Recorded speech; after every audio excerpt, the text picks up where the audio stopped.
Bro, I did not think he was gonna do that. I ain't gonna lie to you. I did not think he was gonna. I knew he was gonna have a good game, but not like he did, bro. I was like, yo, holy crap! Hold on a minute. Like, I was, then my where the hell did my shit just go?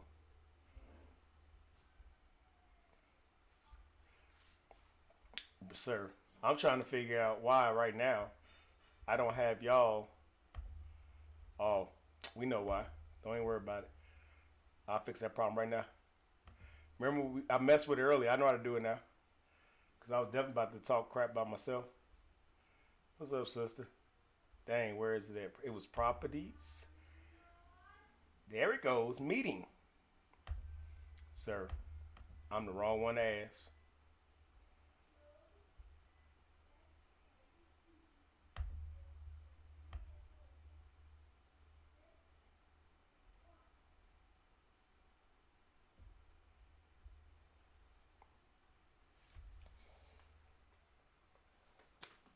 Bro, you don't have to use video. All you want to change his profile picture.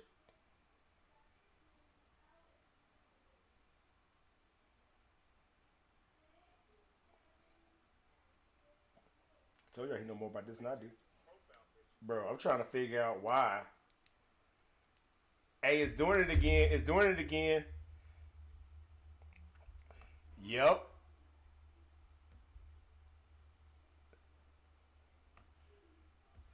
Hey, look at that. I got you now, but look at this. Bro, this has had to stop. So, hold on a minute. Okay. I told you, bro. Hey, I know I work OBS, bro. That's the only thing I know how to work. Cause hell, I've been doing streaming over a year now. But man, there we go. I just gotta change it again. Change it again. We're gonna go with bit screen. Does that look better right there?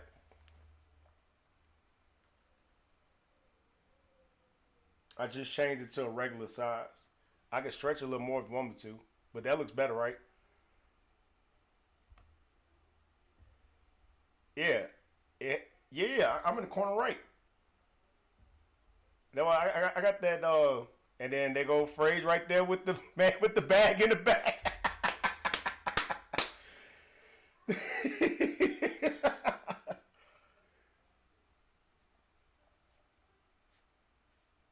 We are good. So since I'm retarded, I'm gonna need y'all help.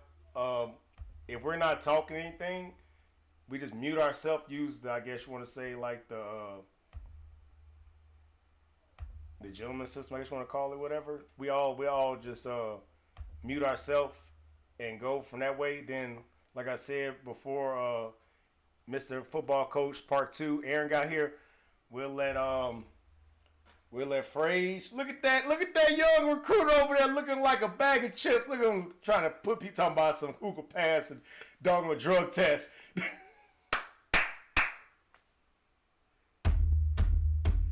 Hey, look. Hey, that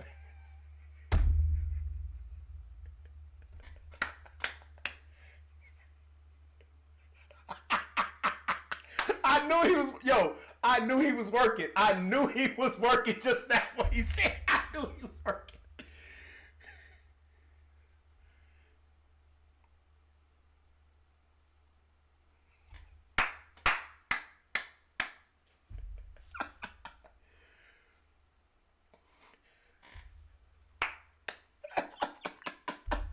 All right, so the order we'll go since Aaron here now too, and then you here now too. So we're gonna go Frage, KD, Coach. You got enough time, Mister with the long biker beard? Bike. Okay, okay. So then we'll go Frage, KD, iPhone 22 over here, and I just cover whoever else we didn't get. That man said, "Yo, hey, we ain't coming to talk about work. We ain't talking about work. We ain't talking." That man said, "We ain't coming." So I was saying earlier, what we'll do is iPhone Oh, my damn shit. I'm trying to. When nobody tell me to fix the screen. Nobody gonna tell me to fix the screen though? That's what we're going with? Alright. God bless y'all too. Nobody's gonna tell me like, hey yo, why yo crap doing that? It's cool though. God bless all y'all. Bro. We had this conversation earlier today, bro. We know I'm learning how to do this on my own. I'm used to walking into a already set meeting, okay? Okay? Sir, I know how to stream. I know how to set the stream up.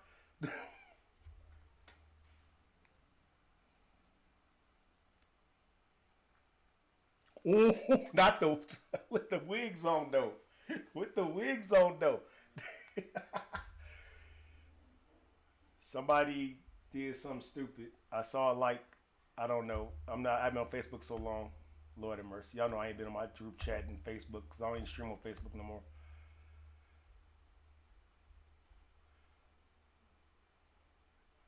Oh, look at that.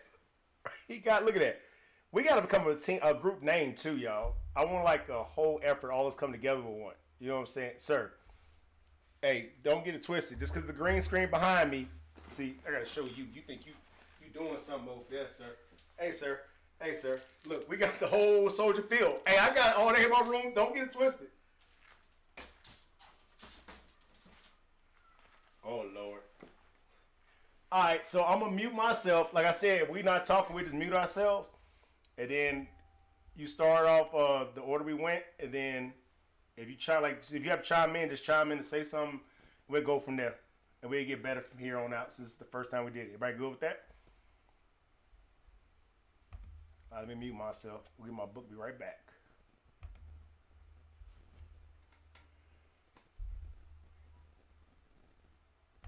It should be Frage, I think. That's it. Frage and KD, right?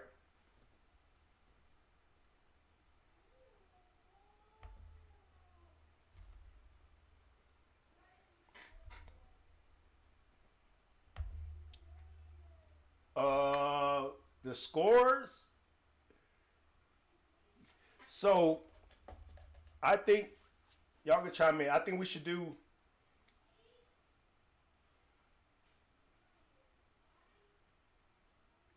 So I think we should wrap up what the scores was, and then what made that win for them. That make any sense? Like Henry made sure Tennessee beat Seattle. If that make any sense? Because he rushed almost 200 yards and got them to kick the field goal to win the game. Something like that, like the X factor of the team, or how bad the Lions did last night in the third quarter when the Packers put up 17 on them.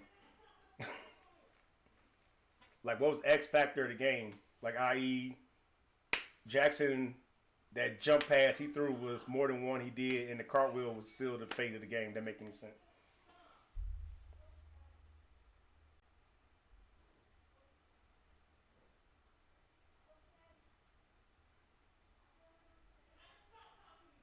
You go ahead, I'll mute myself.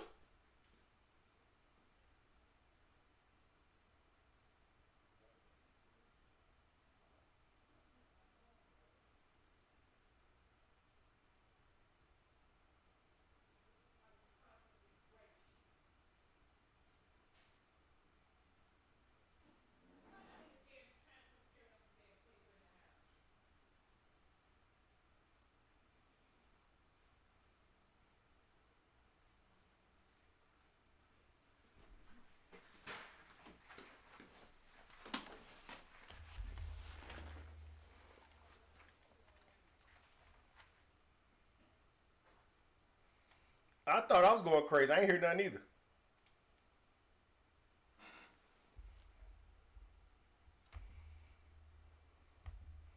Okay.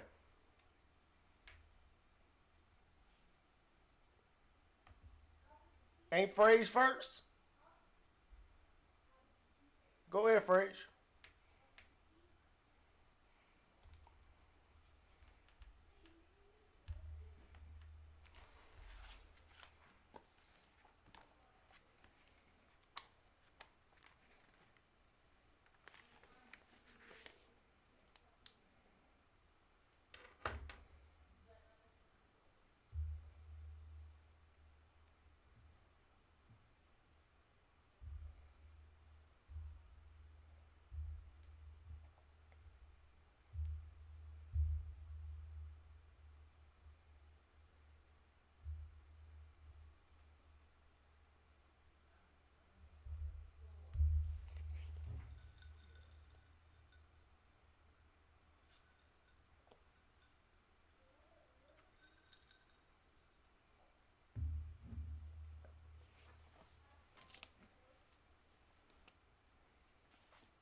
What happened?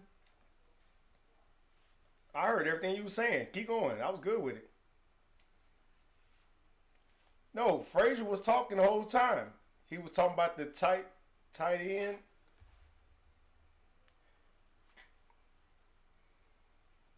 Aaron, stop with that cricket mobile service.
Thank you so much, sir. The next will be Katie, right?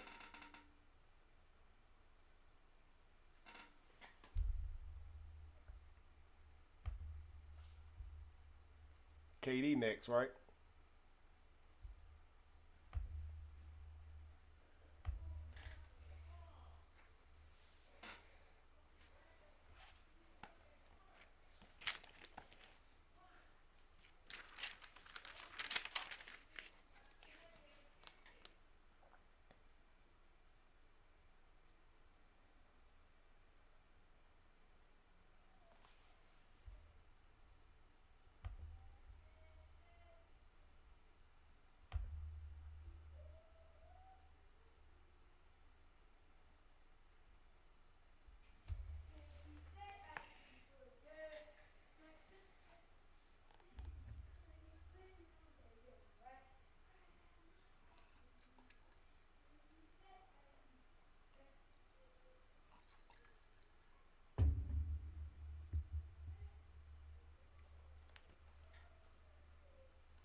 Roll time.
Hold on. They can't hear you.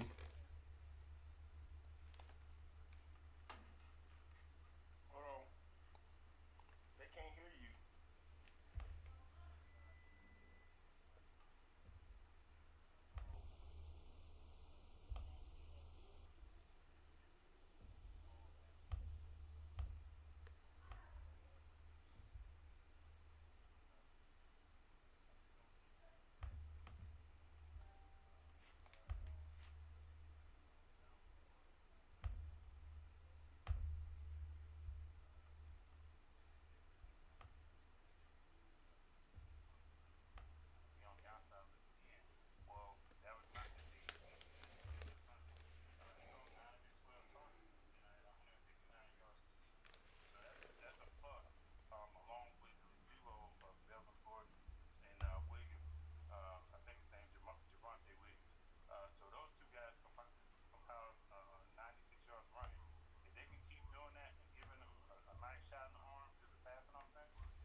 Be a threat to the Chiefs or even the Ravens, as I talked about earlier. All right, moving along to the Chiefs. They played the Ravens. It was probably one of the best games that we've seen so far this year. Partly because of how it ended and My bad. how it was developed. The Ravens started out slow. The Chiefs kind of was all over them. They basically get what they wanted at will. At the end of the game in the fourth quarter, Ravens came up with a big stop and basically put their stamp on the game when it come down to losing that game against the Ravens. Now, a lot of people are trying to write the Chiefs off by this one loss, and we absolutely know that's something that you just cannot do. You cannot write off Bird. any Can you hear him team now? with Patrick Mahomes led team. You just can't do it. Reason being is because this is the same team that was down 20 plus points against the Houston Texans, the Sean Watson No, players, I and got you. turned around and came back and won the Hold game. on, I got you. So I just don't want to count them out until the regular season has ended, and then we find out what their standings actually are.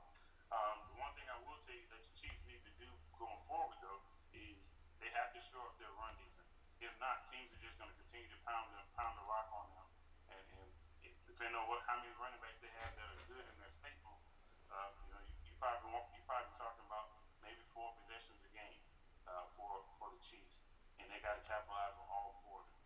So if that moving forward, they got to find some kind of way to help out their run defense, and them themselves, they have to find the run game as well, because if people do what the Ravens did and what the Raiders did last year, um, you're starting to say, hey, okay, look, we do have some kind of methodology to stop these guys when it comes down to stopping us from giving up big plays and so forth.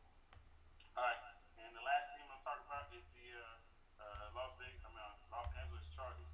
Uh, Herbert had a decent game, not too crazy against the Cowboys, but he went for 300 yards. They got 1 touchdown, threw 2 interceptions, and I think a lot of his is just he's trying to do too much. They're trying to rely on him a little bit too much. Austin Eckler did pile up 115 yards from scrimmage. Keenan Allen and Mike Williams had 199 combined total yards. And they got to find their identity on defense again. Like I was saying earlier, if they don't find their identity on defense, it's going to be a long year for them as well. Austin Eckler or whoever their running back has to stay healthy. If not, it's going to be basically a shootout every week with Herbert and whoever their opposing quarterback is.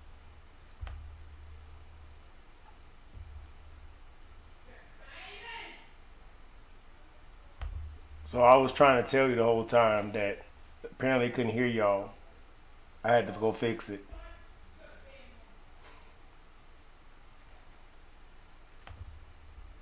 It's good now. No, Bird song is in the chat right now. He like, yo, we can't hear him. So I literally went in there and fixed it. Yeah, yeah. I got you now. Bird song talking crap in the chat.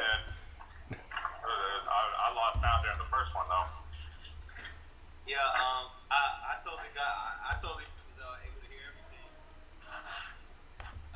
Hell of a I just know, am I supposed to come behind you? Yeah. All right. Well, first off, disclaimer: you will not get that in-depth recap of me.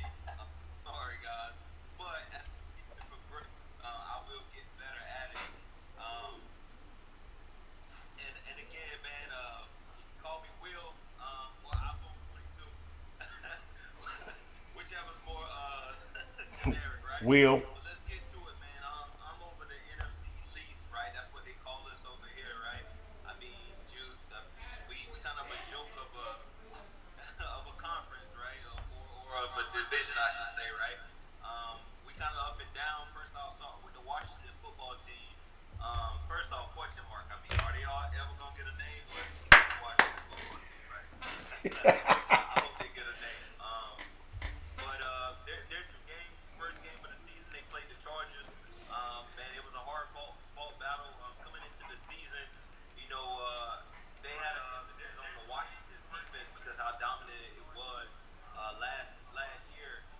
Coming into it with the Chargers, to tell you the truth, the Chargers kind of debunked their defense as being as good as it was, and maybe it was just the first game of the season.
game they played against.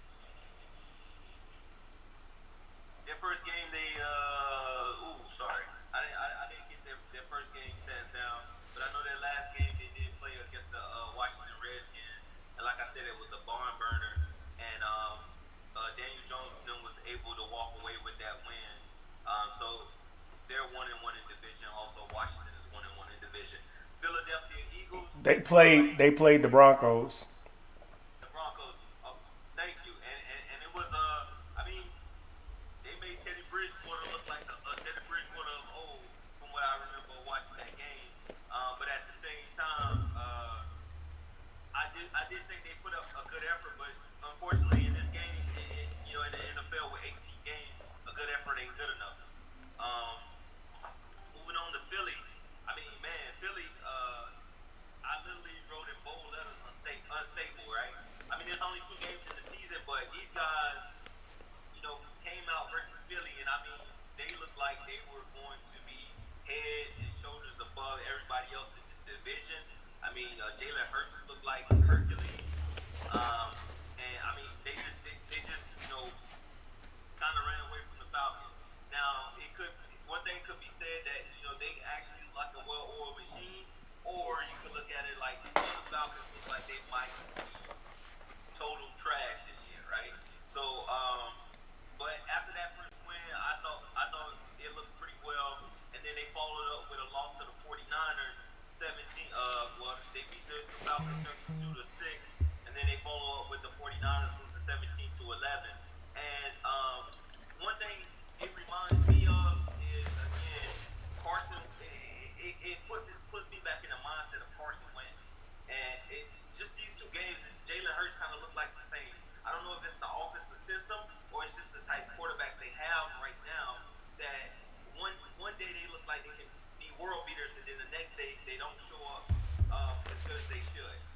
So again, I'm huge on quarterback play, and right now Jalen Hurts definitely needs to come out and have a better outing than he had last time. But he still has a 108 quarterback rating, so he's not doing too bad. He's scored 3 touchdowns and been sacked 3 times. And up next for them is the Dallas Cowboys. Both of them coming into the game 1-1. I think it's going to be a really interesting matchup, and I think it's going to be telling for who's going to be the king of that division, possibly, because I think they're the 2 front runners for the NFC East at least, right? And man, I'm sorry to be so long-winded. And last but not least, the Dallas Cowboys. I don't have any memorabilia back here, but I am a Dallas Cowboys fan. I'm going to be as unbiased as possible, and I'm not a delusional fan, right? Man, it's been 25 years since they won. I'm 31, so I've been through a lot. I've been through a lot of tragedy in life when it comes to the Dallas Cowboys, right? Man. It's gotten bad, alright? My analogy to that is I feel like I'm the old dude in the club trying to talk to the finest thing in there, It just don't look right. It just don't look right, right? And that's what the Cowboys have been as of late. But I'm going to tell you the truth, man. Trying to be as unbiased as possible. I think the Cowboys has definitely been probably I won't say the dark horse of the division, but they have looked better out of all the other 3 teams in the division so far, right? And I'll say that because I mean, Dak has played pretty well. I won't say exceptional. He has been a little gunslingerish with the ball, and sometimes that's a good thing, and sometimes that can be a bad thing. He has thrown I want to say 6 touchdowns, but he's also thrown 3 picks. With that, the defense, the Dallas Cowboy defense. We're still giving up a lot through the air and on the ground, but we are leading the NFL in turnovers, right? And I mean, at the end of the day, I think 20 to 20 between the 20s. If you giving it up there, that's fine, well and good. But if you can have a good red zone defense, you have a good chance at going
Aaron. I was about to say, I think I'm up next. I'm definitely going to be a little bit briefer, guys. I messed up. I left my notes at home. I am at a little bit of a disadvantage, due to some of my extracurricular activities. I smoke a little weed, so I'm really forgetful. So I don't have a whole lot of stats and teams to run off in my head here. But I'll kind of give an overview of the division. I'm covering the AFC North. Hold on. Hey, he already been an Army recruiter. Don't try to recruit him. He already been in. What's that? Hey, he already said he smoked. He already smoked some weed, so I will probably recruit him. Try to recruit him next year.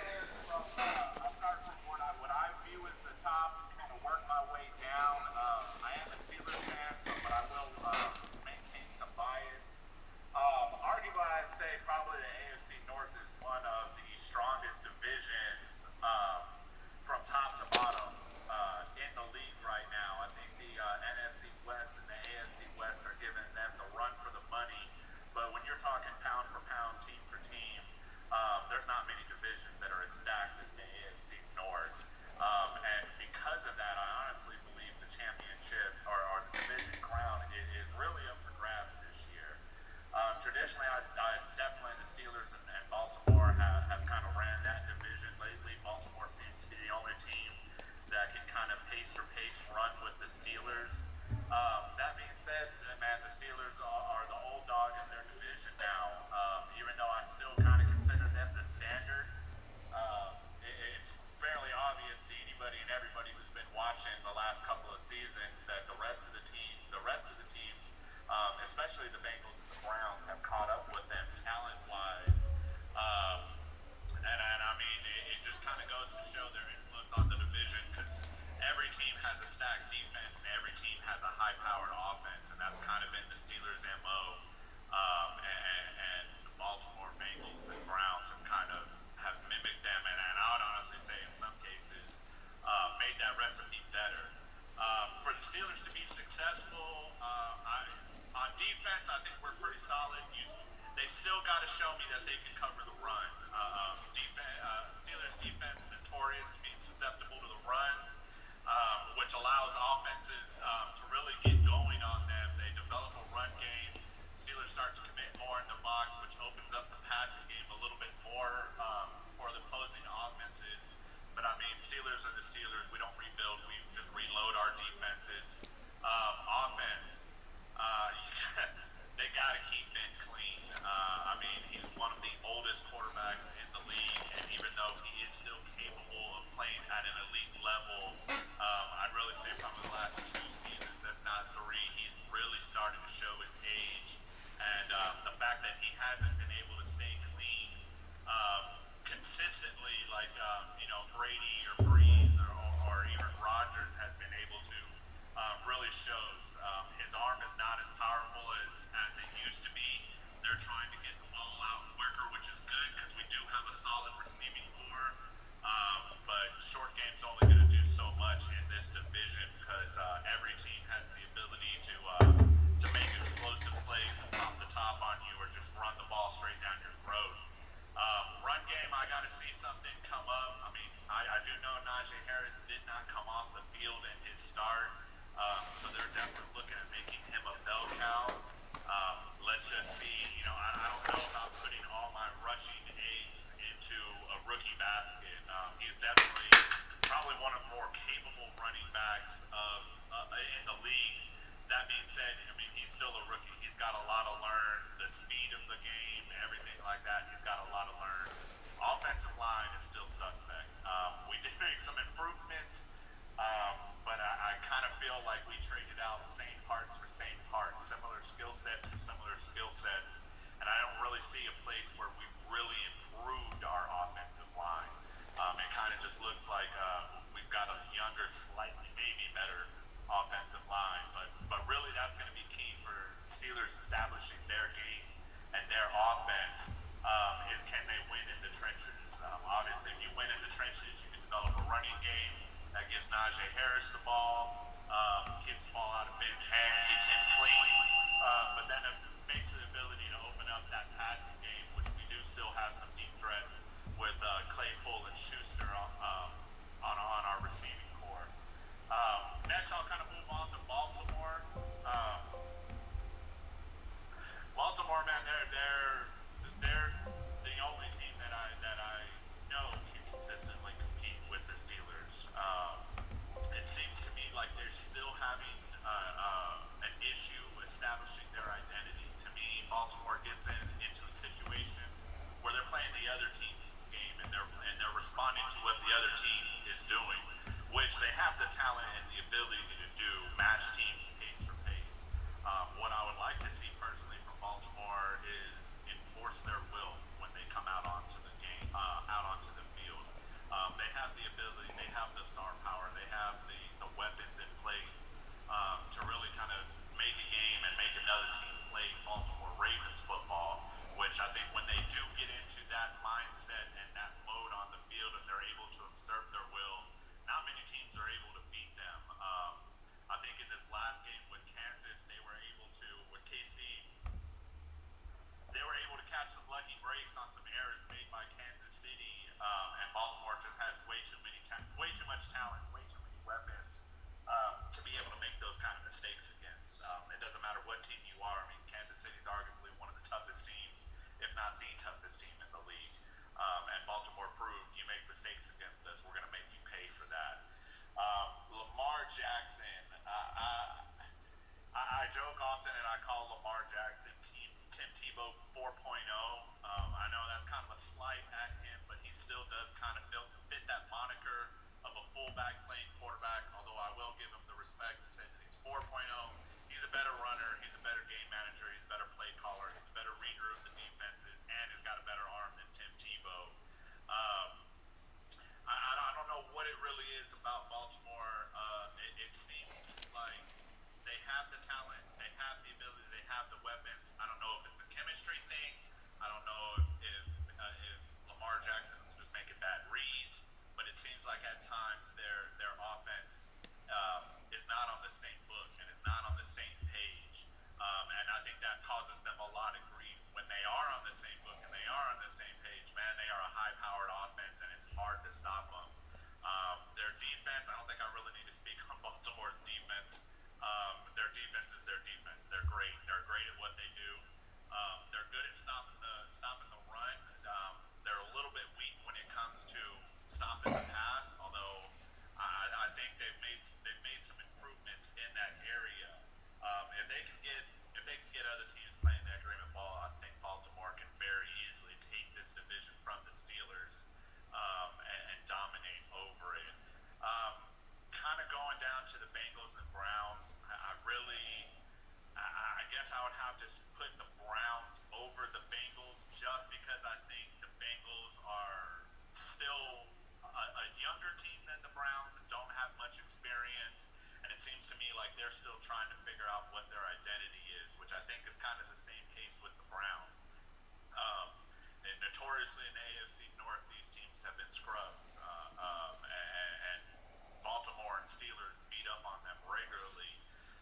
That has changed, man. The last 2 or 3 years, you've really seen the Bengals and the Browns make some good moves in free agency, good moves in the draft, and really have gotten their talent level and their weaponry on par with that of the Steelers and the Ravens.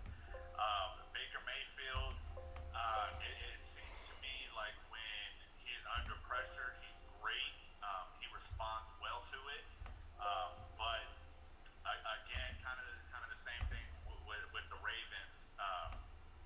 What is their offensive identity? I think their defense is bringing back the traditional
like they had it going, got it together right up until Joe Burrows went down. And then when Joe Burrows went down, the season kind of just fell apart for them. Looks like they're back. Looks like they got to stay. If they can stay healthy, I think they're right there in it. Like I said, arguably top to bottom, this division is stacked. I think it's wide open in the sense that if the Steelers, which are aging and can't play on a consistent level, which I think is starting to kind of show over the last two seasons, really it's up to the other three teams to come in and establish their will and assert their dominance. Baltimore has traditionally been good, but the Bengals, man, they got a young team. I think their coach is still trying to figure some things out. Once they figure out their identity on offense and defense, mark my words, they're going to be somebody that you got to contend with. Like I said, I have my notes. I had stats, key plays from games that I think that all the teams can improve on. But really, I mean, I'd say this division is wide open to me. It's still the Steelers to have, and it's there. They're still the standard. But I think this season you're going to see the fall of the Steelers, and they may be looking at a number 2 spot or maybe even a wild card spot if they see themselves in the playoffs at the end of the year. Key factor for all teams with the AFC North is staying healthy. One of the problems with the AFC North, because everybody's so stacked and the rivalries between all the teams, are so intense. Oftentimes it causes a lot of the star players and their weapons to get hurt, or key players to get injured or be out of the game due to targeting penalties. Whichever team can stay the cleanest and penalty free and actually establish their will on the field, I think is going to be the team that ends up taking the division. Really, other than that, I don't have much as far as the AFC North goes. So yeah, that's kind of my overtake. It's still the Steelers division to lose. Baltimore seems right now like they're the most potent team to take that spot from the Steelers. But I think if the Browns or the Bengals can figure out who they are, watch out, because that division is going to be wide open at that point with every team in competition to take that round.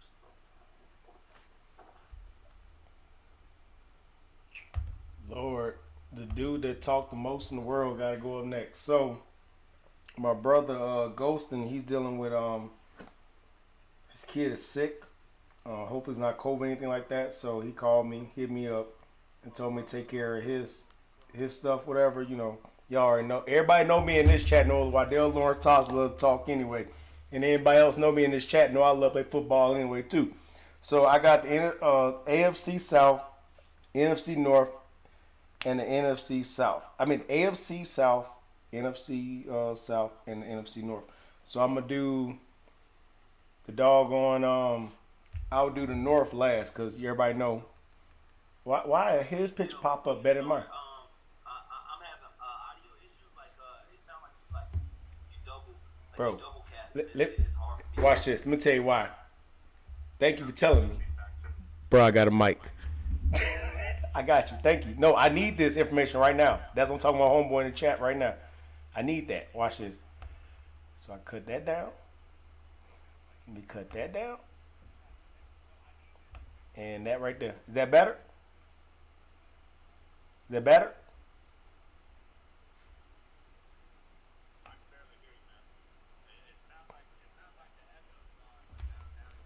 Can you hear me now?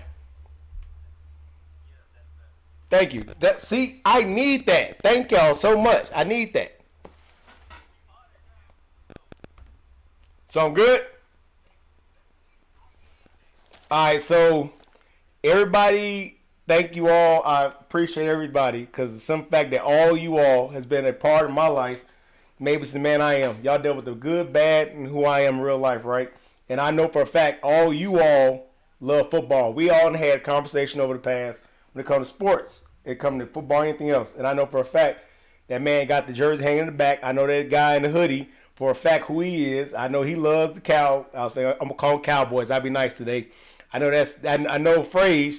I know he's a diehard Dolphin fan. I know for a fact Aaron is a Steelers fan. So I'm gonna go to AFC South. Houston, Tennessee, Jacksonville, and the Colts. So I'll go for the Colts from the bottom. They would have got Carson Wentz. Carson Wentz might be the new Jay Cutler. And I say that for a reason. He's taking people's money and think he's going to give you a Super Bowl. He's not going to give you a Super Bowl. Period. I'm not going to pull stats up. Carson Wentz is a thief. He is not good as everybody think he is. He is a guy that's going to take your money. And you think you're going to win a Super Bowl here, you're not. So now, guess what? They put all the eggs in the basket for them. They think they're going to win. They're not going to win. Your division right now, you have Houston and Tennessee. I got it. I mean, the Texans. I got it. The Texans lost earlier, right? I got it. Henry had a bad game. If you really think that King Henry would not average over 100 yards a game, you're stupid. You're stupid. Let me tell you why. I don't even like Tannehill. But I know for a fact, I get that ball to that young man, and that dude's going to truck stick everybody on that team. Only team I know for a fact that probably could defensive-wise stop them is Baltimore. Like Aaron said earlier, let's be real. Baltimore keeps a dog defense. Yes, they don't have the intensity they had when they had Ray Lewis. I got that. But they keep a great defense that contains and holds you to get the clock. And they'll figure out the offense. Don't get me wrong on that, right? So Houston. So I got a bias payment Houston, right? You have this man on your team. They got these allegations going on. And I say allegations because everybody in this group been in the military. We already know we seen this shit in real life in the military, right? Until he proven guilty, bro, let the man play on the field. Because you can't. It's going to be the same situation Atlanta had with Michael Vick when he went to jail, bro. It's going to be the same situation. Michael Vick got out of jail and paid y'all back because he did what he did, right? You finna let Sunday, you finna let the backup play again just because you don't want this dude to play? Come on, bro. And you wonder why everybody done left the Houston Texans in the last 5 years. That's the reason why everybody done left. Because the fact that you all never really committed to want to build that team the right way, right? If you don't want Deshaun Watson to play, cut him. Period. Just suck up that cap space and call it a day. If you're not going to use the man until he go to jail, I hope he don't. But if he do, hey, serve a time like Vic, get back, come back and do a recall. Don't go to Jets. But anyway, Jacksonville. Oh, they who they draft? Oh, they drafted the new Peyton Manning. That bum almost got 10 interceptions already in 2 games. I'm going to tell you right now, if they don't protect that young man down there, if they don't protect that young... No, let me get that right. I have none personal against him. Let me go and say, everybody know I'm a Bama fan. Not get me wrong. Trevor Lawrence is a decent, very good quarterback. Don't get me wrong.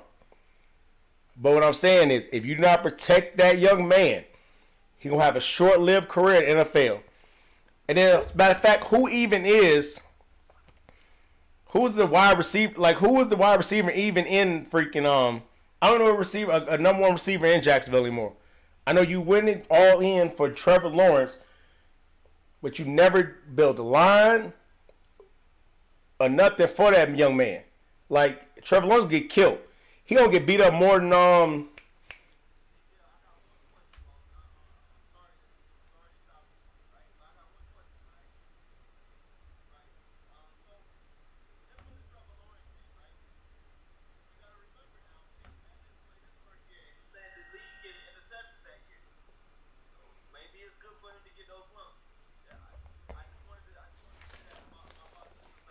No. We good with that. So.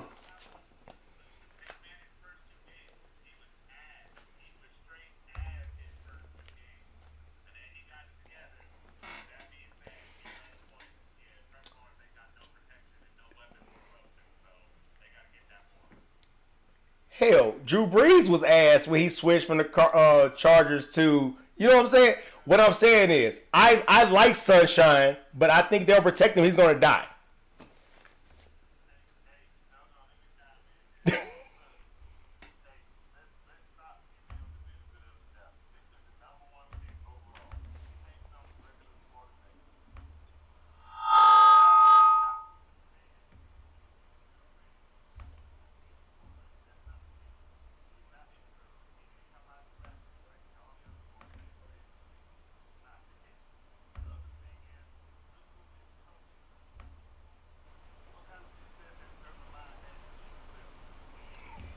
on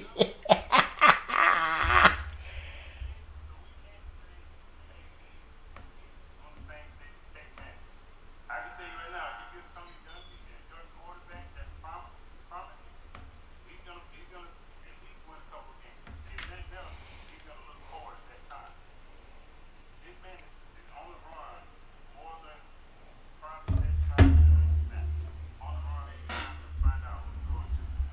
I will tell you this. You gotta tell me about the development of Trevor Lawrence. I think they have 10 picks. If 6 of those 10 are not all offensive linemen, like you said, iPhone 23 is going to be short-lived. So, but real quick, I'm sorry to keep interjecting, but again, all I was saying is, if you look back at Peyton's rookie season, he threw the most interceptions in a year. So in the whole league, so maybe it's something to be said about putting your quarterback out there and him taking those lumps. But in addition to that, when it comes to Urban Meyer, listen, he's not a proven commodity. I think you're 100% right with that. I mean, you can already look at some of the stuff he did in the preseason by bringing Tim Tebow in at all. Like back period, that set the tone for the way the season would go, right? But again, that's all I was saying about the Trevor Lawrence tape. I think Dale is right on. If they don't show up that offensive line, the boy ain't gonna live to see what Peyton Manning was able to do. But I think it is something that you said to put your quarterback out there in the fire and let him get it. And that's gonna be something I'm gonna talk to Dale about when it comes to those Bears and playing with Justin Fields. Like, you wouldn't put him out there and get him up early. I'm gonna be for that. I will tell you though, you don't have to look as far back as Peyton Manning. You can look at Josh Allen. Josh Allen is 20 interceptions, maybe 15 or something like that. But then you turn around and he had like 40 in the single-digit interceptions again next year. So it's all about what are you investing for the better of your quarterback development. And I just don't know if Urban Meyer has that right now.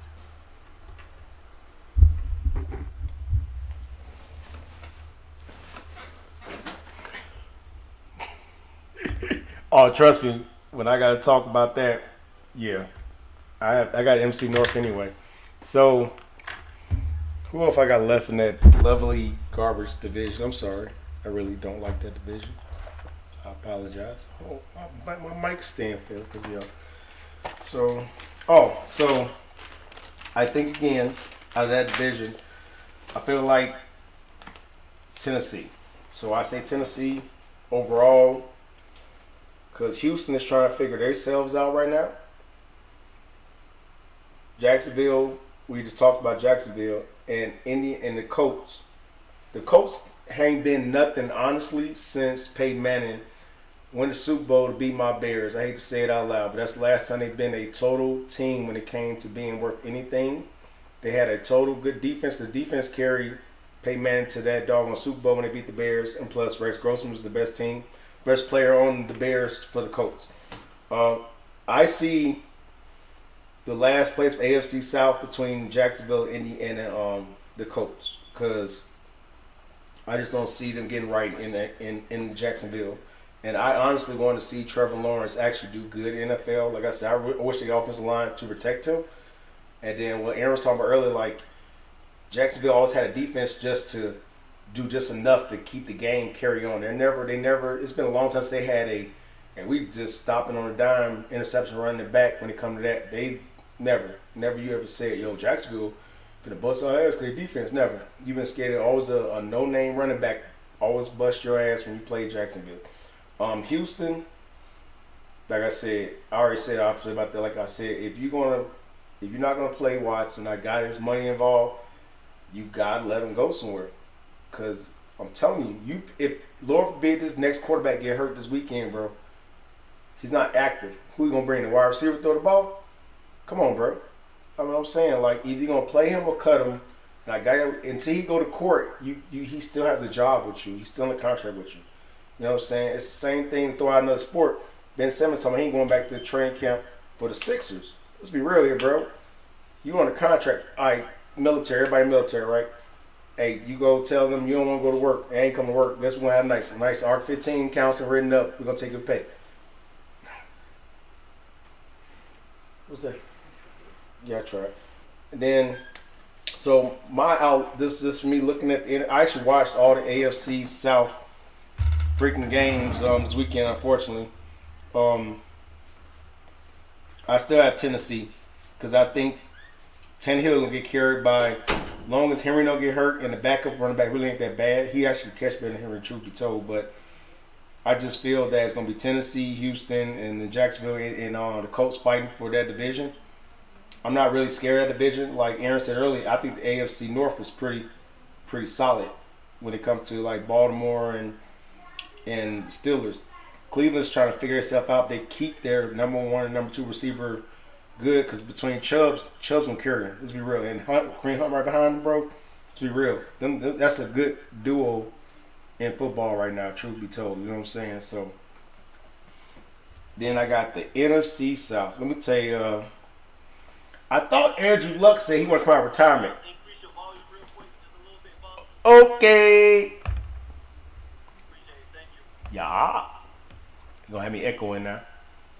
Watch. Let me get this going on. Can you hear me now? Okay. Are we echoing anymore? All right. So Andrew Luck.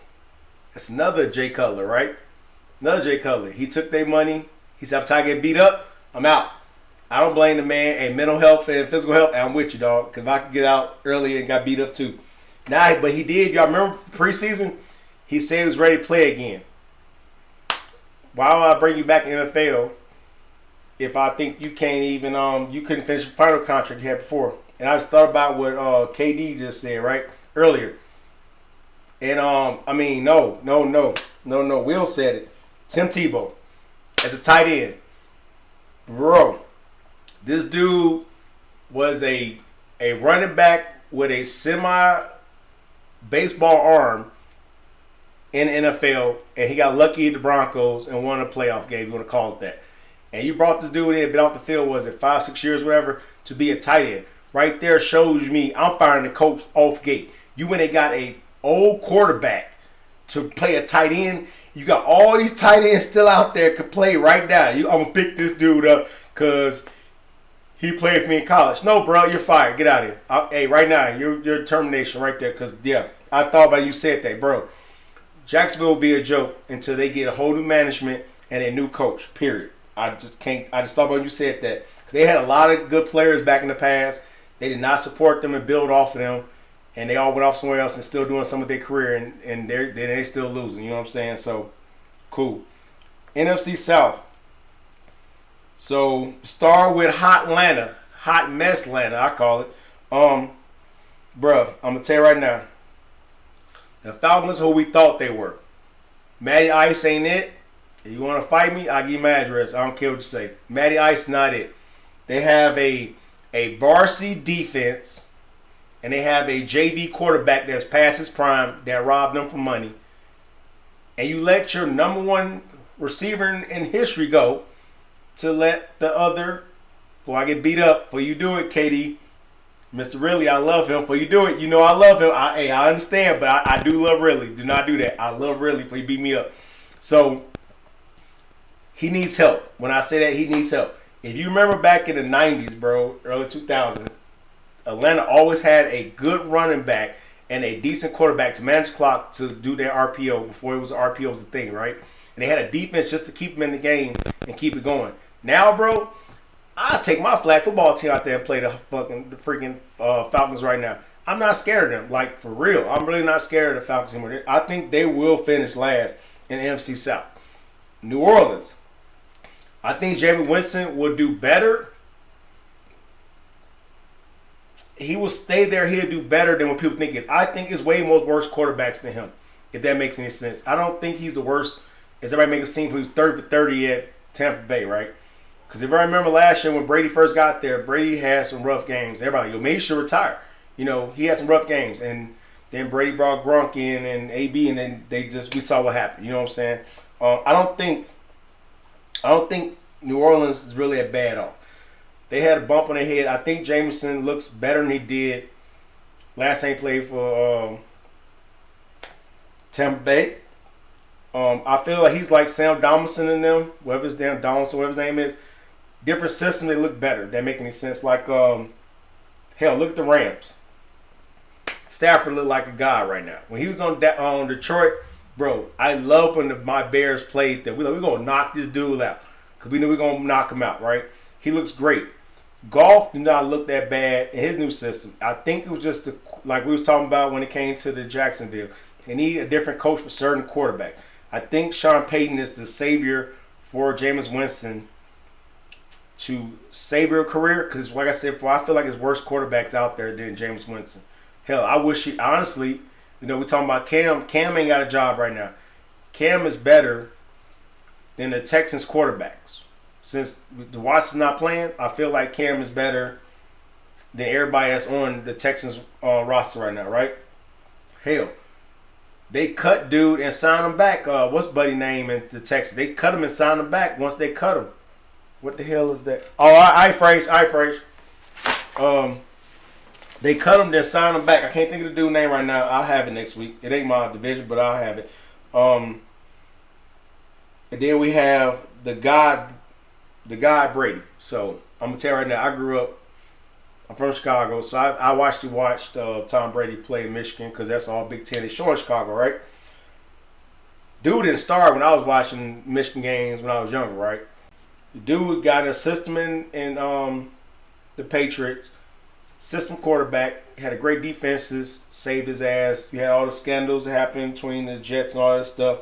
And it's funny, I was talking to my boy about this other night. If you watch Tom Brady now, I think this might be the most dangerous Tom Brady we've seen in our life, bro.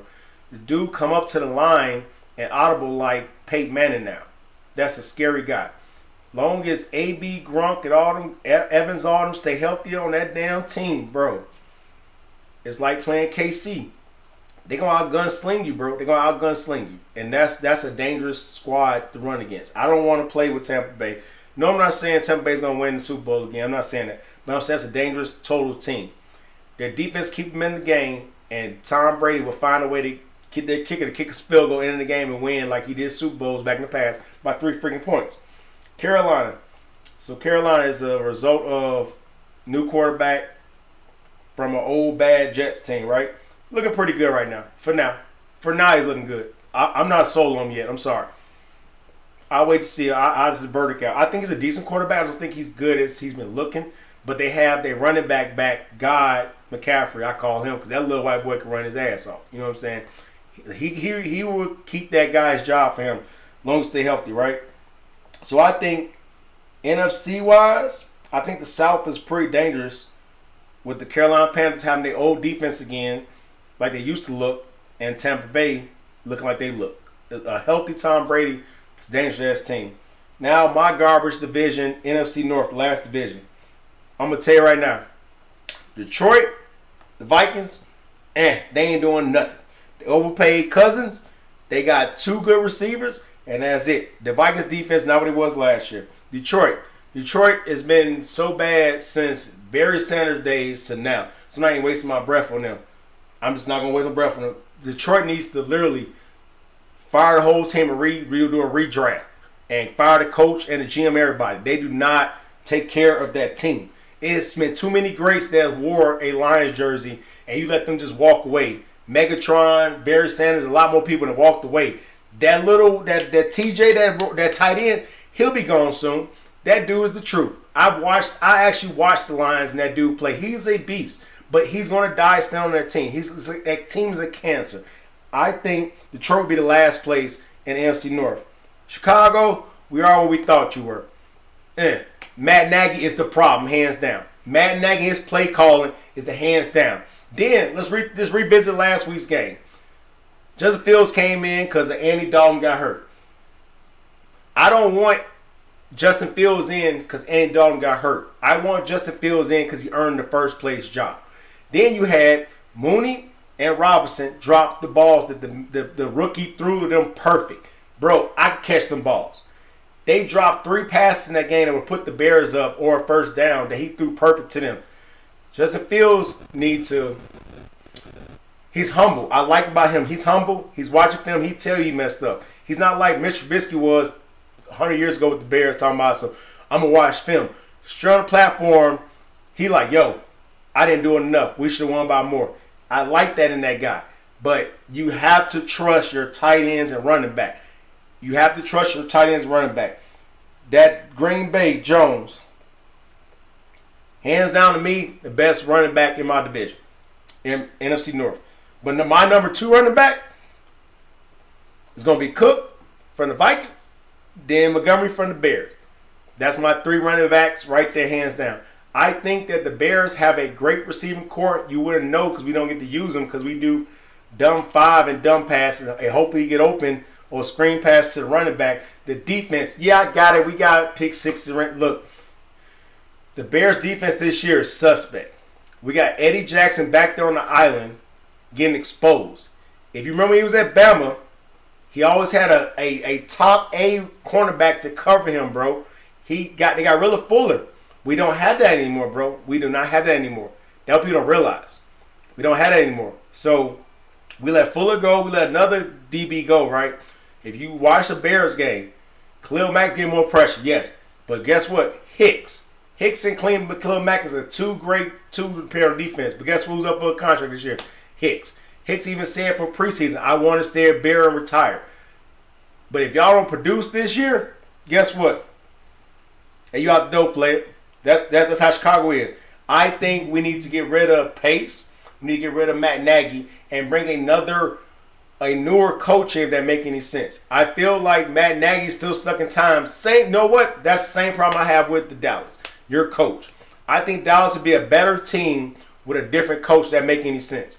I feel like you have a young quarterback that can do something. You got 2 running backs actually, and a great receiving core that Dallas should have no problem putting up 20-some plus a game with no problems.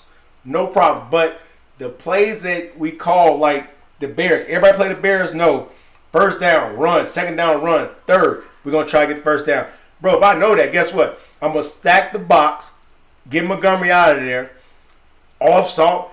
Cordell Patterson is on Atlanta now. He's the only one that did something last week, which he's a freaking wide receiver, not really a running back. But anyway, you know what I'm saying? Patterson went to the Falcons. So if I know you're going to run first, second, and third down, I'm finna sit there and be like, you know what?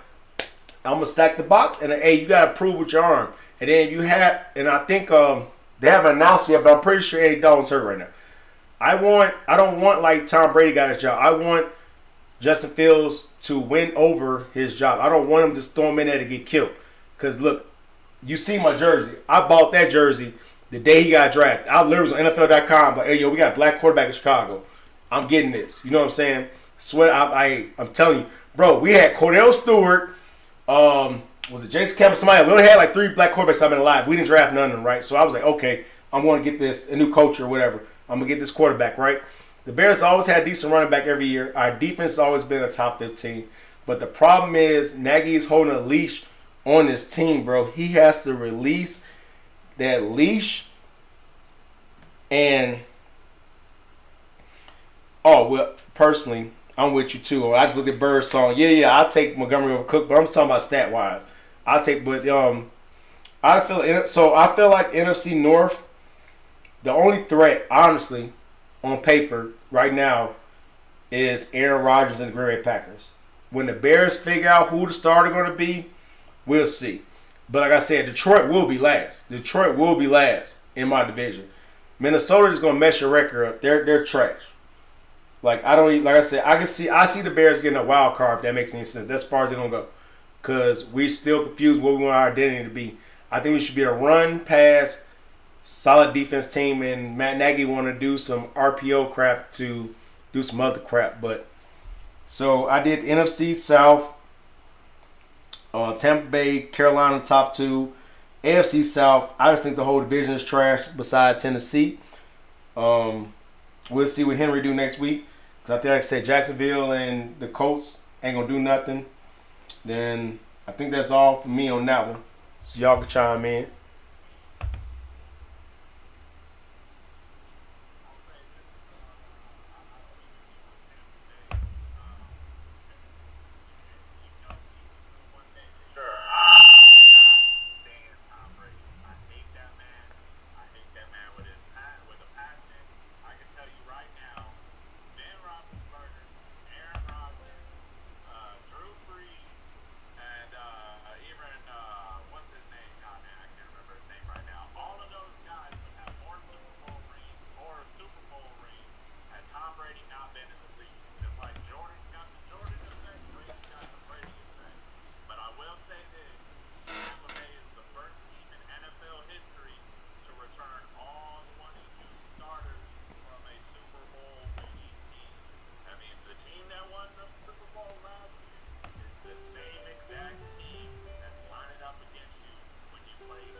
gotta be prowling your whole defense.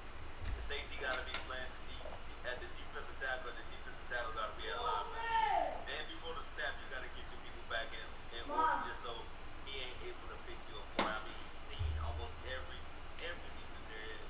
You gotta come out in like the nickel 1-5-5, like the Steelers did previous.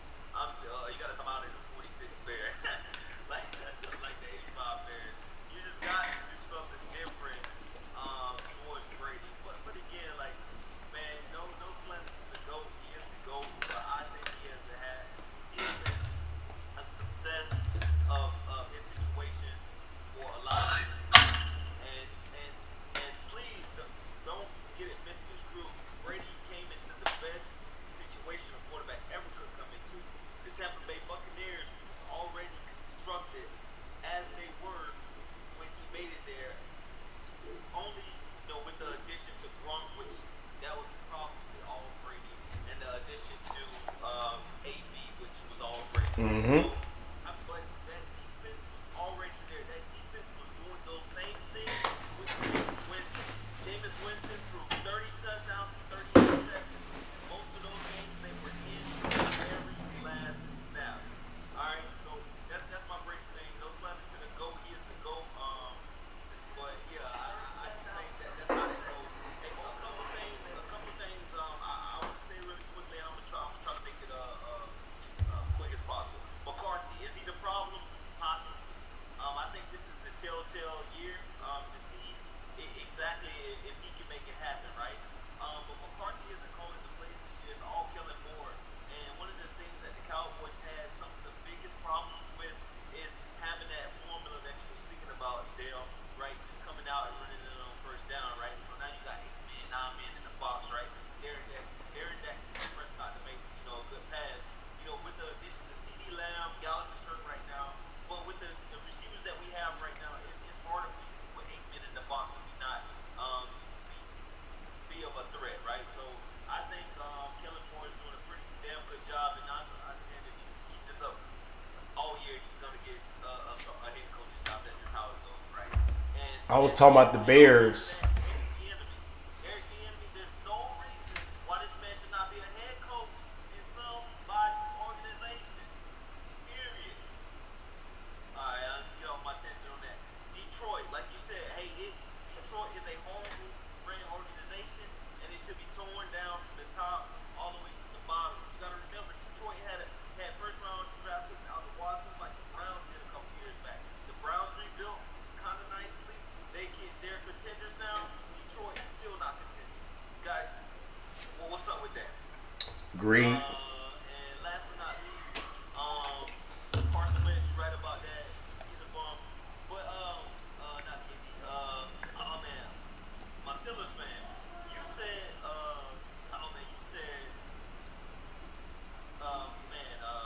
Lamar Jackson is Tim Tebow 4.0. Listen, please stop slamming. This man is nothing like he's ever seen before. If anything, I would say he is more of, what's my guy? He played for the Redskins for RG3. He's more RG3-ish than anything, but he runs better than RG3. But he has an arm. He can be a little inaccurate, but he's leaps and bounds above what Tebow. Like you can't even put him in the same conversation. I would think he's more of a Michael Vick in the Philadelphia Eagles. What you see now with a little less running, because Mike Vick didn't run that much. But no, man, you can't even put Tim Tebow and this man in the same conversation. And I'm done. I yield my time. Hey, to be fair, I said he was Tebow 4.0. Tim Tebow and that name shouldn't be together. And he's got a way better arm. I'm not saying he still fits that mold of a fullback playing quarterback, although he is a better runner and he does have a better arm than most people with that same moniker. But hear me out, man. That's almost like comparing Superman to Solomon Grundy. It's nowhere close. Nowhere close. Anytime you put them two in a conversation, it's just wrong, right? Like, no, man. I mean, I get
in games. He was struggling to get 1 or 2 passing touchdowns.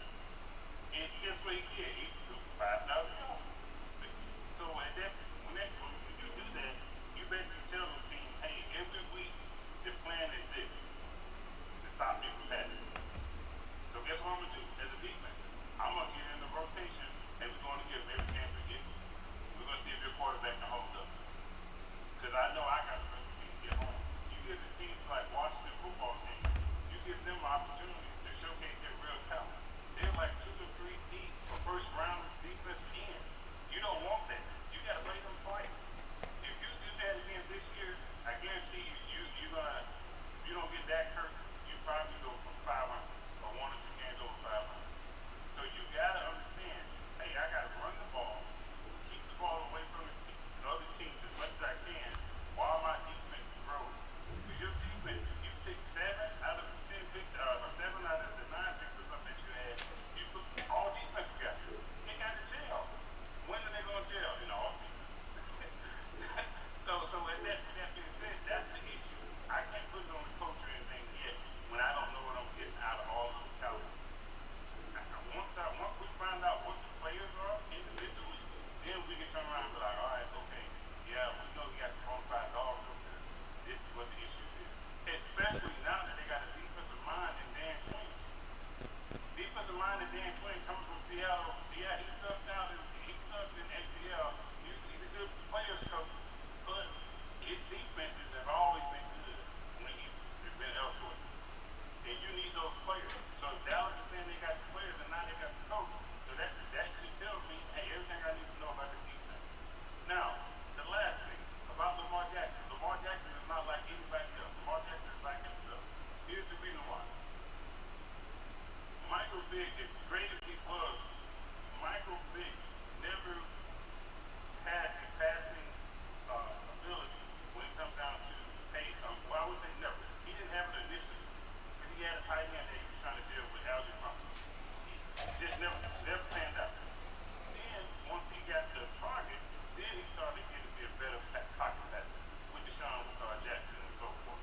So, I still say this. We got to wait till his career goes a little bit longer to find out what he's going to become. Everybody likes to say he's RG3 when there have been more running quarterbacks than RG. I bet you, I'm going to give you guys a wild stat. Josh Allen, not mentioned as a running quarterback, has more rushing touchdowns than Lamar Jackson at this point. Yep. Nobody says nothing about him being a rushing quarterback.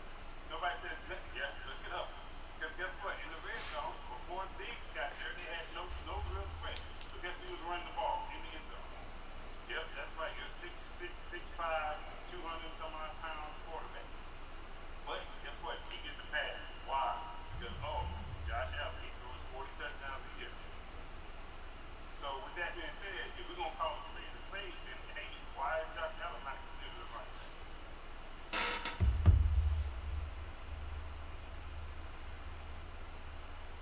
Damn. I think my issue as far as we keep on bringing up Lamar because he is a controversial topic because everybody sees his greatness, but for some reason it's like he can't consistently put it together. He has these flashes of brilliance, and then he has these moments where I don't know. I can't say that it's not clicking for him, but I think he's just maybe it's just that he's doing too much. I think I really don't know what it is there with the Baltimore Ravens. To me, on paper, they should be dominant, and the fact that they're not, it says something to me that there's something wrong there. Because like I said, on paper, man, I as a Steelers fan, yeah, I gotta put some respect on the Raptors. I'm gonna talk some shit, but I gotta put some respect on them because they got the weapons, they got the lethality.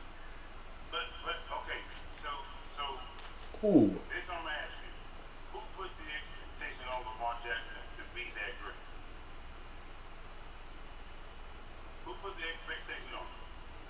He wasn't the top quarterback. Nobody initially. He was not the top quarterback coming out of the draft. Matter of fact, he wasn't even going to be a first-round draft pick until Isaac Newsom traded back up to get him. So, with that being said, Lamar Jackson. He won the Heisman.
running ability, or it's like Vic. Well, guess what? We never seen Vic in the RPO system. Vic was just downright running past you, right? So to be able to know when to pull the ball and then be able to know where to go when it comes down to the gaps, that's huge. You got running backs that can't decipher which gap to go through within a millisecond and take off with it. Okay, but hear me out. Like if you watch young Vic with the Falcons, he was more of a Lamar Jackson running, like they had design runs for him. But by the time he made it in Philly, he was going through like the run pass options, and he was more of a hey, I'm trying to get that US, I'm gonna throw the ball. But Lamar Jackson is both right now. So that you see what I'm saying? So I agree with you. It definitely has to be more film out. He did not come out he was a first round draft pick, but no one had him being anything like he is right now. A lot of teams even try to make him into a wide receiver. So he is definitely a work in progress, right? So jump back on the Cowboys situation, right? You say trade Zeke. It makes sense, right? Because I think you could get a lot for him, but the thing about it is his contract is probably too big to move at this point. And in addition to that, we gotta understand, we gotta remember that we have an additional game this season, right? So maybe the two running backs tandem actually works. A lot of times when we see two things that look alike, we have to compare them and say, hey, one has to move. We have to compare greatness. But sometimes it's good to have a two running back system, right? Zeke can be the thunder and Pollard can be the lightning. So I don't think it's all bad. Now what I have seen initially in a lot of years when we made Zeke our focal point, sometimes we emphasize too much on the run. And if a defense already know you're going to run, they're going to stack the box. You know what I'm saying? If they stack the box, it's harder to run. And I literally seen the Cowboys running at 8 and 9 man boxes. And it was perplexing to me because I'm like, if I'm an offensive coordinator, listen, if I'm not doing a play action, man, I have to spread the field if they're going to give me 8 and 9 man boxes all night. You just have to.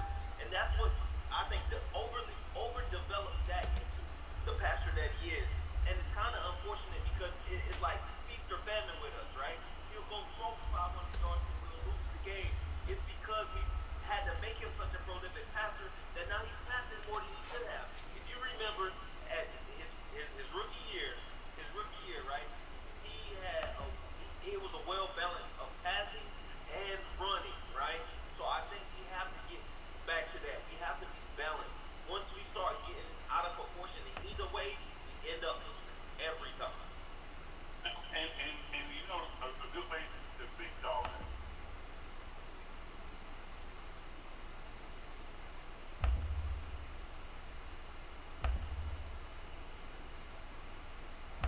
I want you to have the 8-9 man box. But if I put a jet action with the speedy receiver, now I'm gonna make me pay. It's kind of like what Darren Sproles used to do. So yeah, I love you having the 8-9 man box. And when I run this jet action, oh, you don't want to follow me? Ooh, that's fine. I'm gonna dig it off to him. He's gonna be 20 yards, and that's how we're gonna make it come up out of it. I love the analysis and the play calling, but the thing about it is it was still running into those boxes. So it was bad play calling by the coach. Yeah, I agree with KD on that one. You know, Dallas has some weapons, and Will, you made a good point. You know, right now Pollard's moving the ball better than Zeke. But Will, you made a good point. When a team has two running backs that are as capable, Pollard is more successful on the ground right now, but Zeke has proven to be the better receiving quarterback. And if they want to, you know, if teams want to load up 8-man in the box against the Cowboys, fine. Give Zeke those quick screen passes and have him run outside the box. Have him run away from the box. Because that's where he can excel. He gets some space and can make some guys miss. That's what you have the option with is Dallas. But go back to Mike McCarthy being the coach. Is Mike McCarthy going to call those plays? I want to go back to Lamar Jackson because I think both of y'all actually hit it. You know, KD, who put the pressure on Lamar? I think not only himself, but I think media and us as fans, because we can see that the man is one of the better running quarterbacks in the game. And he's got a better arm than traditionally running quarterbacks are associated with. But I think the fact that KD pointed out the fact that he wasn't wasn't going to, probably shouldn't have been a first round draft pick. And the fact that he has the weapons and the team around him, where I think we're all putting that pressure on him if he could just take that next step. Everybody keeps talking about Lamar Jackson's next step in his development, and I think that's where both of you right. The Ravens don't have the staff to do that. They don't know how to develop a quarterback. They can bring a good quarterback in and do great things with them, but as developing their quarterbacks, they don't have a good track record of them. And I think that's probably where Lamar Jackson is falling short, is that he doesn't have a staff that's working with him to develop him as a better runner and as a better quarterback. And like Will said, he's moving faster than the game is, and that causes a lot of he's forcing the ball down the field. I think the history of Lamar Jackson that we can look back on, especially back in his time in college, is that the offense has always flowed through him. You know, if the offense is going to be successful, it's because Lamar Jackson makes it successful. And he's in a situation now where I think he needs to learn to trust his weapons, trust his running game, trust his receivers to make the plays for him. That way, when it does get into a chaos situation where he does thrive, then Lamar Jackson can then decide, okay, now I have an opportunity to make the play with my legs, make the play with my arm, or go which way, however which way he does it.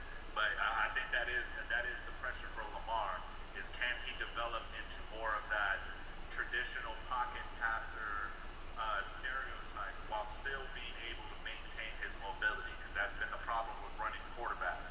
They either got great mobility and no arm, or it's the opposite side of the spectrum. They got no mobility and they're a great pocket passer. Lamar Jackson has the ability to be both if he could be developed into that. Hey, this is the last thing I'm a recruiter, man. I can talk all night. But this is definitely the last thing I'll say about that. When it comes to Lamar Jackson, when I see a lot of mobile quarterbacks, I always have this problem, like, and Lamar's a little bit different. Like Lamar, when he goes forward, he can get down the field very quickly. But a lot of mobile quarterbacks that you see is they run into sacks a lot of times. Man, if I was a coach, I would make my mobile quarterback watch Russell Wilson. They would literally watch his pocket presence. Like Russell Wilson will run away from a sack, but he still keeps his eligibility to throw the ball down the field.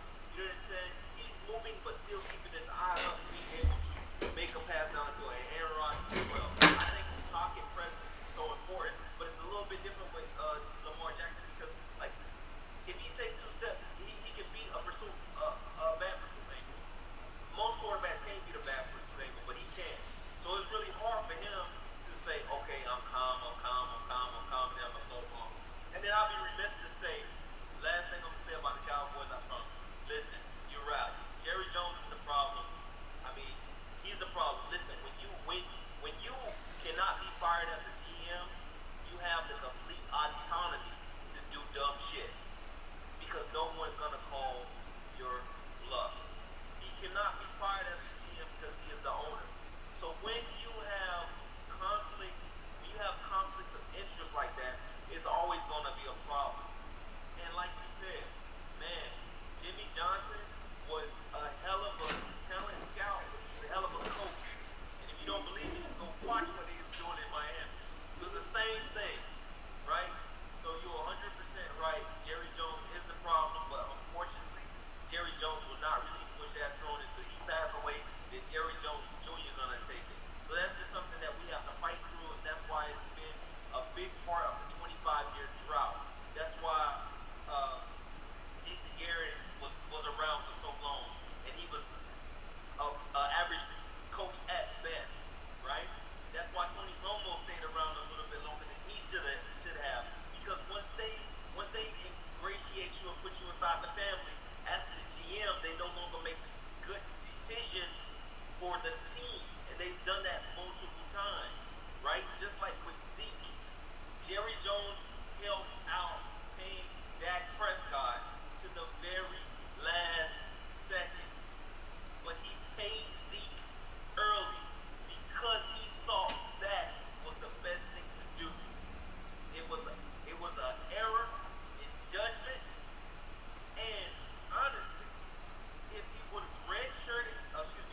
Is Frey still here?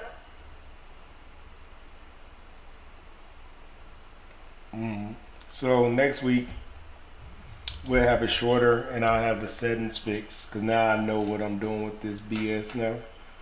I appreciate you all. Oh, and your answer. No, Phil shouldn't be starting, but Dalton hurt and Nick Foles need to trade him and get our money back for him. That's why Justin's gonna start. But we're talking chat, make a name and everything for the group, and I appreciate all you gentlemen's not all biased opinions. I love it. I do love that everybody. It wasn't a bias because everybody know I'm an NFC North Bears fan. I even said my division is trash. Like the Vikings and the Lions are horrible. Just like I felt like somebody said earlier, I feel like Washington has a great defense. Offense, I don't know so much, but their Washington defense is pretty good. But on paper, Dallas has the best team. The Eagles still trying to figure who they are, and I feel like the Ravens can top the Chiefs this year. I really do. I'm not saying like as right now because like KD said earlier, bro, Tyreek Hill is unhuman, and that tight end Kelsey, bro, they're the new England Patriots when it comes to offense. Let's be real. Their defense got exposed in the Super Bowl. The defense not that good. Their offense is a freak of nature, bro. Like, so we I say offense freaking nature, yo. They offense is Tyreek Hill is the fastest dude in the NFL. That don't make no damn sense for a guy to run that downfield that fast and can catch. Unlike my receivers that drop the ball fucking 4 times in the game. Anyway, yeah, we all know the Bears should won by more. They didn't. We almost lost to the fucking Bengals. But and we're ending now, and we're talking to chat during the week, and we just pick what groups we're gonna have. If you have a problem, let me know ahead of time, and we just pick up like we did last time. I know the recruiter probably got like 3 applicants to do before he go to sleep over here. Aaron over here doing damn coaching shit. KD over there got plays already for his kids to run tomorrow, and Frazier just quiet. I'm enjoying retirement. I ain't got nothing to do tomorrow besides the gym. Fuck that. So that's if everybody just hit me up tomorrow. We hit you in the chat. We'll talk about this to make it better. I know I need to do on my end because I have a gaming computer, and like KD knows, Frazier knows, I stream all the time. So I have an app to do all this. I just got to go tweak and play with it. So it'll be better next week, and I will be on time next week. And I appreciate you fellas' help, and we're gonna get better. Oh, there go Frazier. Sir, you've been muted the whole time, and I was like, he ain't talking. Yeah, but I didn't want to cut nobody off, man. Sir. Man, we had a whole round table. You were just sitting at the table listening. Hey, man, you know what I'm saying? He was on mute the whole time, and he was. I know I had to go mute on third.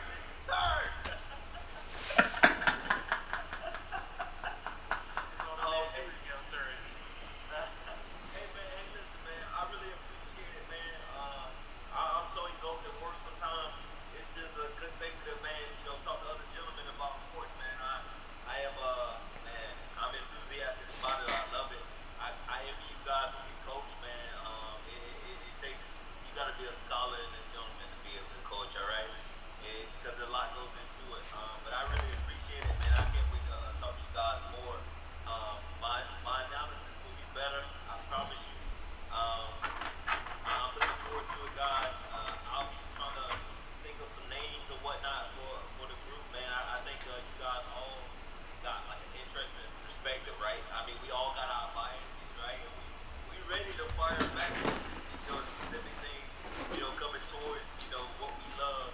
I didn't talk much about Ben Roethlisberger, brother. I'm telling you, brother. Hey, I'd rather have Tyrod Taylor with the game. Look like a flat tire, brother. Put it out there. Oh, sorry. What about Tyrod Taylor? I'd definitely rather have Tyrod Taylor out there than him. I don't know what this man Dale talked about. That foolishness. Yeah, but man, Tyrod Taylor seems to always get hurt. Tyrod Taylor Yeah, is the but black Carson Wentz. TT way more accurate than Cam. Tyrod Taylor is the black Carson Wentz. He's still more accurate than Cam. Whoa. Best ability is availability.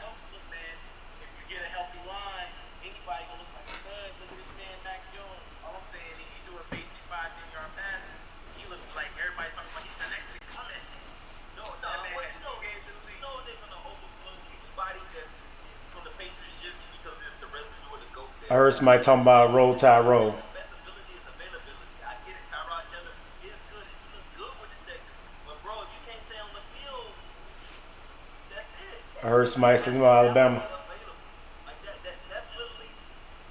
We can't even talk about stats if you ain't. But my problem is that like we always say that you gotta stay healthy. Just like even they were Wentz. You know, I'm not a huge fan of Wentz, but like a lot of these QBs that get smacked up throughout the season, they get injured. And all these injuries pile up, so they keep getting smacked. Like especially when it comes to the black quarterbacks, it's always the because he's a mobile passer. Like why has he gotta be a mobile passer? You can see from TT if he got time to throw, that man's got an arm. He has an arm. He'll have the opportunity just like any other QB, get a stellar line, and then Watson's better. You don't have to worry about weapons all the time because you can make nothing out of anything when it comes to these receivers. You can get them a dime a dozen. But that offensive line, that's why you see a lot of them drafted now. The last couple of drafts. The Bears line is worse. So what y'all think about Cam to Atlanta, man? Think anything to Atlanta at this point. Bro, you need to get rid of Atlanta as a team and restart too. I mean, owner, GM, all of that. But hear me out, right? I'm always thinking from a business standpoint as well, right? I'm not always thinking about what's in the win and the loss column. Jerry Jones made me that way. It's really bad. But the thing about it is, if you see that no one is getting behind Matt Ryan, you bring somebody like Cam Newton who's from Atlanta, you bring him in there, and at least give him a chance to compete or start.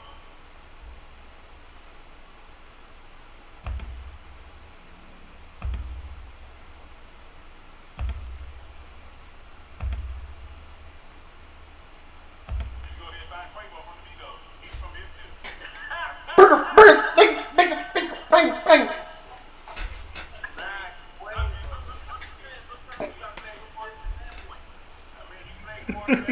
Quavo. But hear me out, right? Out of 32 teams, honestly, it's probably about 5 teams who literally have a chance to win the Super Bowl. If you know that you're in the bottom portion of the league, as an owner, hell, I'm still trying to generate revenue, so I'm about to bring some. Hell, if that's the case, like you said, Quavo, shit, put Jeezy in there too, let him put on for the city. Because Matt Ryan ain't in it. There's a lot. I'll put it to There was you a lot like of QBs that was in the draft that just got picked off, picked up. You might as well just get something out of there. That wasn't a bad. That he ain't make a roster on one squad. You know what I'm saying? Matt Ryan, you already know what he going. Might as well just give somebody else a fresh chance. I'm just saying. I'll come out and say it. I think, we talk about Cam going here, Cam going there. Cap still ain't signed. And honestly, I think reputation-wise, Cap and Cam need to switch. I think Cam Newton is a bigger distraction to your locker room than what Kaepernick is. And everybody says that's the reason why Kaepernick ain't getting signed because, all his off the field stuff that he's involved with and people, what they're worried about taking the hit. They don't want to sign somebody as controversial as Kaepernick. But honestly, I think Kaepernick is a better quarterback than Cam Newton is right now and honestly has ever been. Who? Better quarterback. Who? Hear me out. The guy that wear Nike? He's not a quarterback. When Fox News start talking about you, bro, you the biggest distraction there is. When Fox News start talking about you, you the biggest distraction there is. You know what I'm saying? When they start bringing the flag into it, bro, no matter if they take the narrative. That's why they won't sign Cap. It's because But that's what I'm saying. So when you say Cam Newton is a bigger distraction, I can't agree. Whenever you get the major mainstream news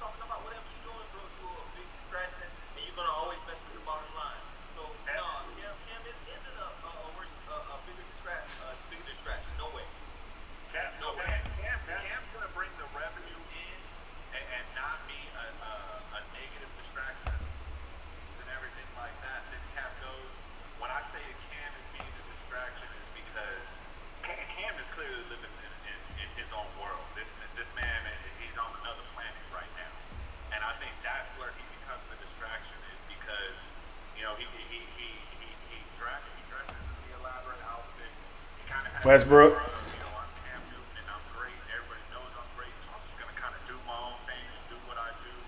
And honestly, I think that's his downfall. Is that he's a distraction in your locker room because his presence is gonna throw off the chemistry of the team because so many people are gonna be focused on what Cam is doing, what Cam's wearing. Did you just hear what Cam said? Did you see what Cam did? And Kaepernick, to me, yeah, he's going to be the more media distraction and everything like that. But when it comes down to actually being a quarterback and play, I think Kaepernick is better in that aspect. Ooh, ooh. Here's the reason why. He had nothing to do with it, that or whatever. He came out and he said this was the reason why he was not willing to continue on in the NFL or why he lost his job or whatever. Then you turn around and go right back into that system. Think about what that would do to his image. And in fact, it probably amplified his image, especially because you said for X amount of years, this system was designed to oppress you, yada yada yada. You weren't going to change it until law enforcement changed the way they did business, did quarantine, yada yada yada, you deal, and then all of a sudden, lo and behold, you went right back into that system. So what is that going to say about all his problems? But you got to understand, he does have a problem. He has a big problem now. So now, if he turns around and he puts his hands right back in that same fire that potentially burned him, hey, you have learned your lesson. Now, to get on the quarterback aspect of it, there's no way we're going to sit here and say, hey, Cam Newton was not better than Kaepernick at both of their prime of their career. Here's the issue where people took exception to Cam Newton. As great as a player as he was in the Super Bowl, him not jumping on that damn fumble, trying to get it back, that was the one thing that damaged what little bit of defense he had left.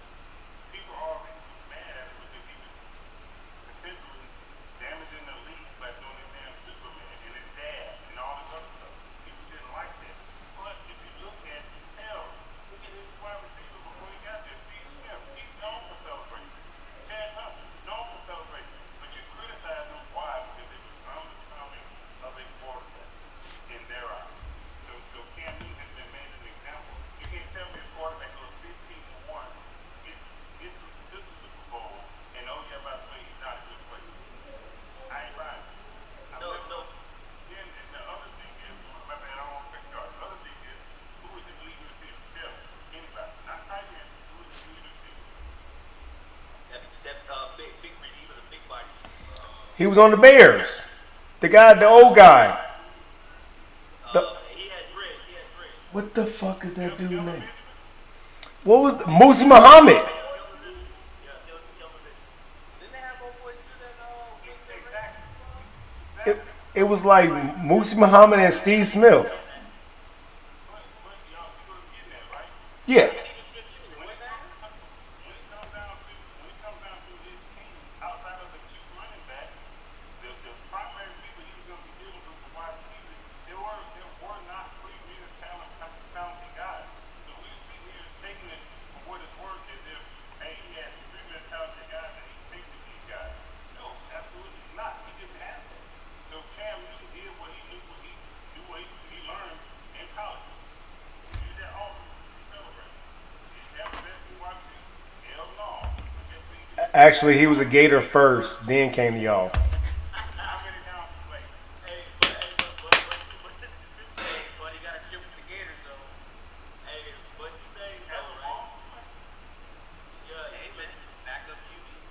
You are correct, right? If you remember, Kaepernick did have Crabtree and he had Anquan Bolden, right? Two solid wide receivers.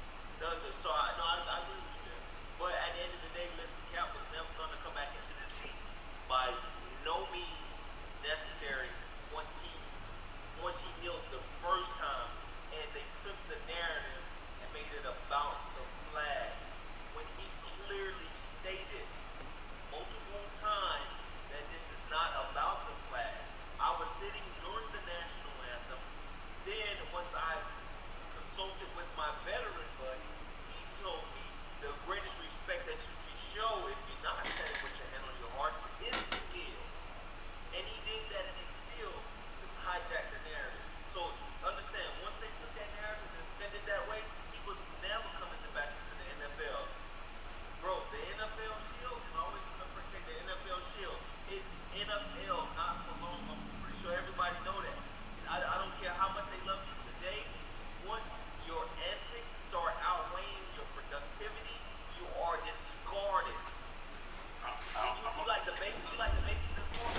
ask you.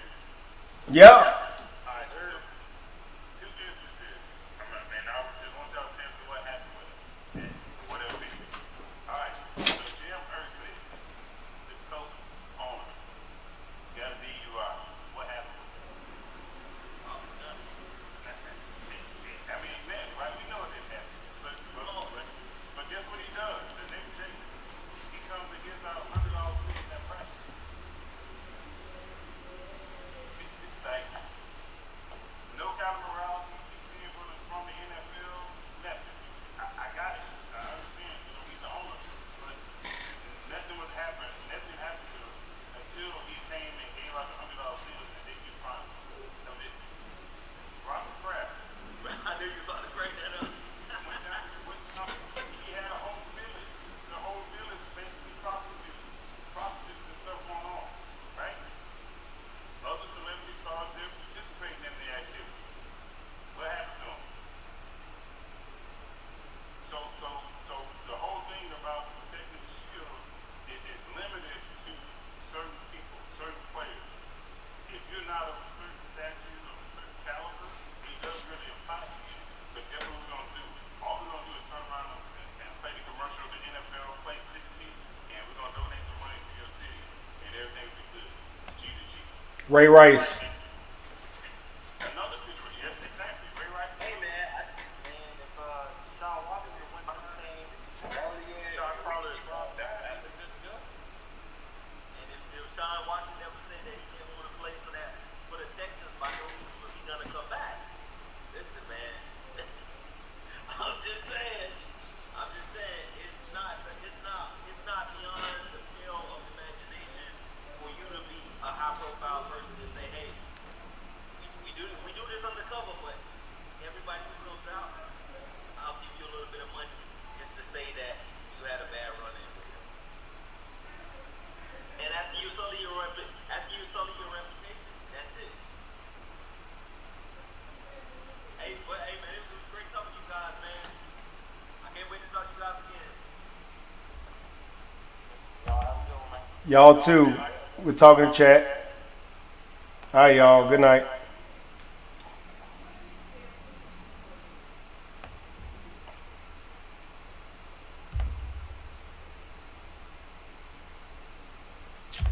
Thank y'all for watching. We went long as hell.